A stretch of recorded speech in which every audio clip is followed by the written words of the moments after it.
You know, I'm struck by how one of the implicit themes of TED is compassion, these very moving demonstrations. We've just seen HIV in Africa, President Clinton last night, and I'd like to do a little collateral thinking, if you will, about compassion and bring it from the global level to the personal. I'm a psychologist, but rest assured I will not bring it to the scrotal.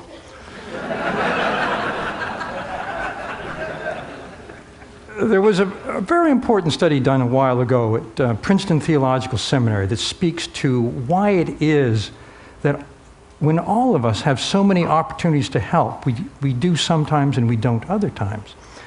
A group of divinity students at the Princeton Theological Seminary were told that they were going to give a practice sermon, and they were each given a sermon topic.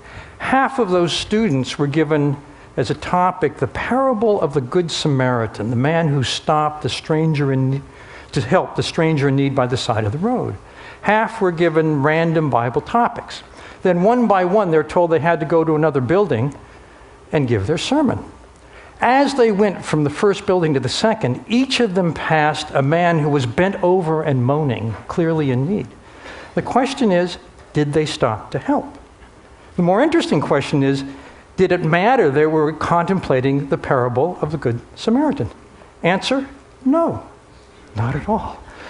What turned out to determine whether someone would stop and help a stranger in need was how much of a hurry they thought they were in. Were they feeling they were late? Or were they absorbed in what they were going to talk about? And this is, I think, the predicament of our lives, that we don't take every opportunity to help because our focus is in the wrong direction. There's a new field in brain science, social neuroscience, that studies the circuitry in two people's brains that activates while they interact. And the new thinking about compassion from social neuroscience is that our default wiring is to help. That is to say, if we attend to the other person, we automatically empathize, we automatically feel with them. They're these newly identified neurons, mirror neurons, that act like a neural Wi-Fi, activating in our brain exactly the areas activated in theirs. We feel with automatically.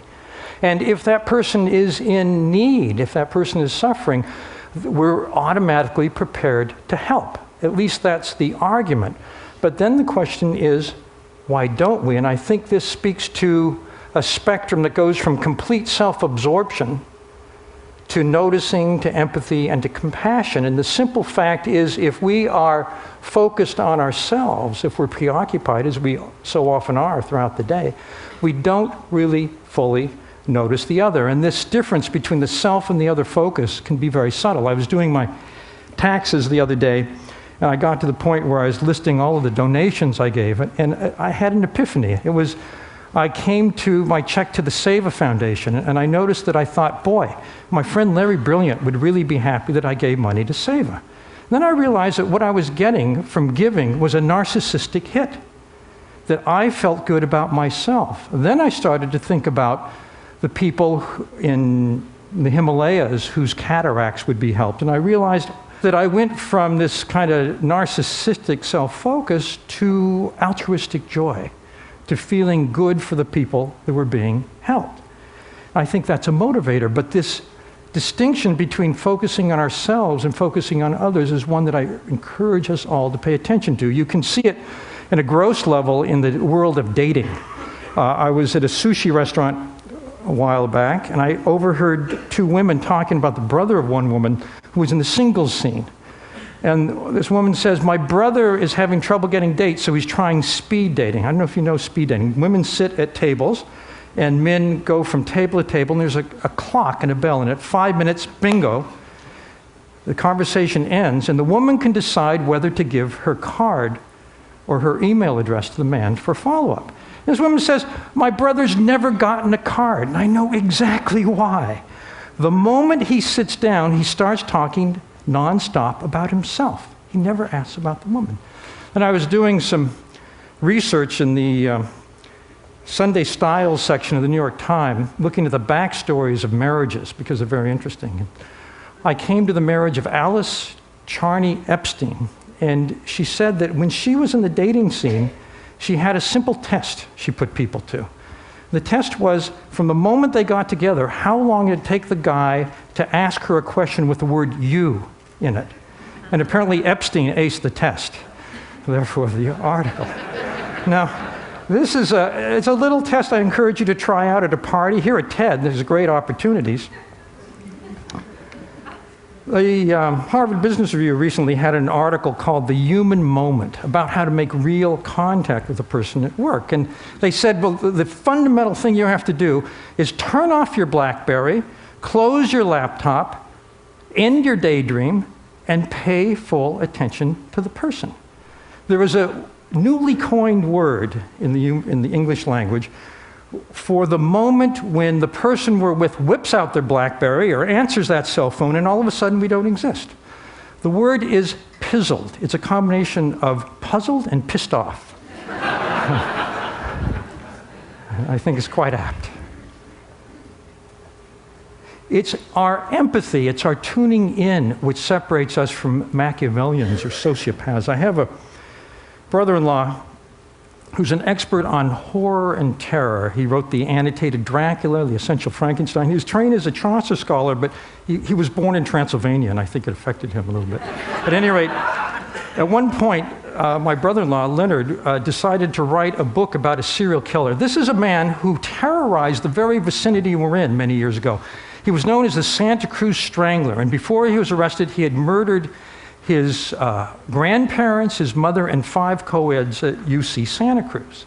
So my brother-in-law goes to interview this killer, and he realizes when he meets him that this guy is absolutely terrifying. For one thing, he's almost 7 feet tall. But that's not the most terrifying thing about him. The scariest thing is that his IQ is 160, certified genius. But there is zero correlation between IQ and emotional empathy, feeling with the other person. They're controlled by different parts of the brain. So at one point, my brother-in-law gets up the courage to ask the one question he really wants to know the answer to, and that is, how could you have done it? Didn't you feel any pity for your victims? These were very intimate murders. He strangled his victims.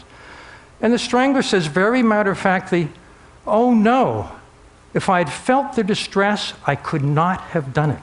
I had to turn that part of me off.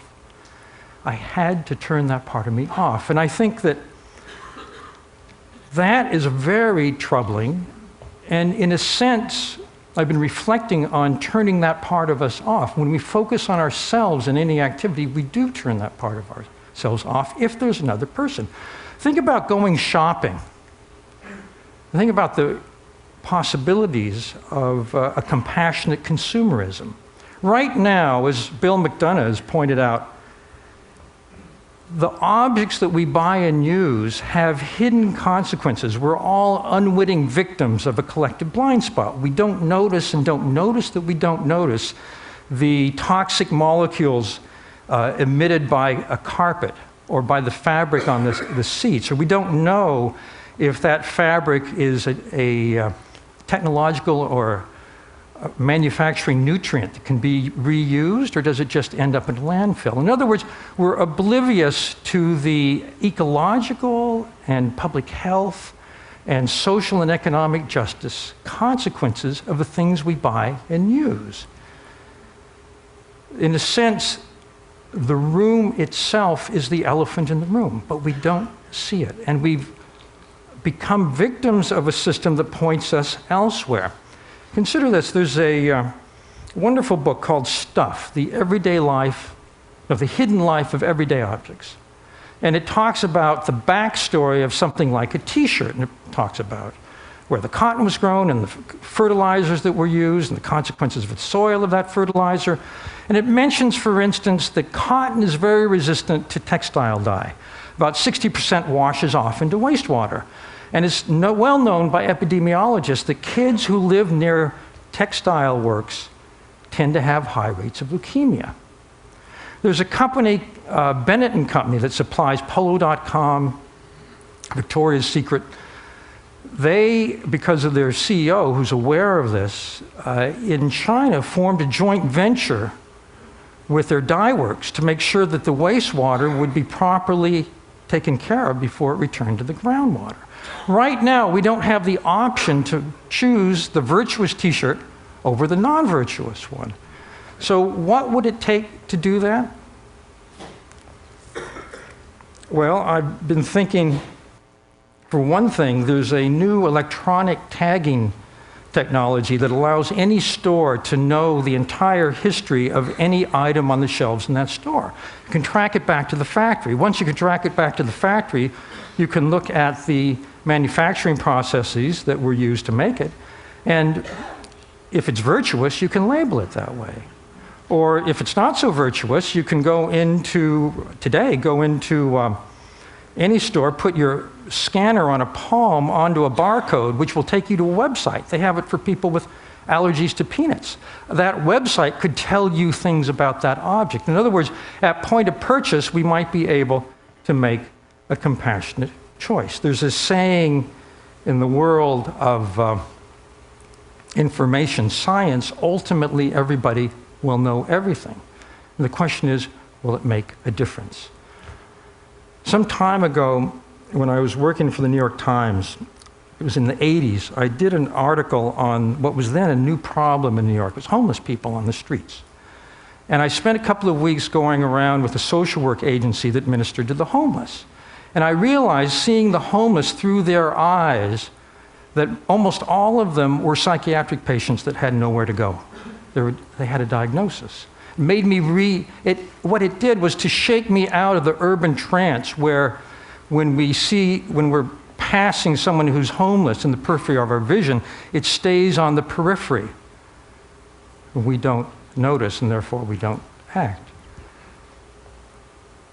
One day soon after that, it was a Friday, at the end of the day, I was going down to the subway. It was rush hour, and thousands of people were streaming down the stairs. And all of a sudden, as I was going down the stairs, I noticed that there was a man slumped to the side, shirtless, not moving, and people were just stepping over him, hundreds and hundreds of people.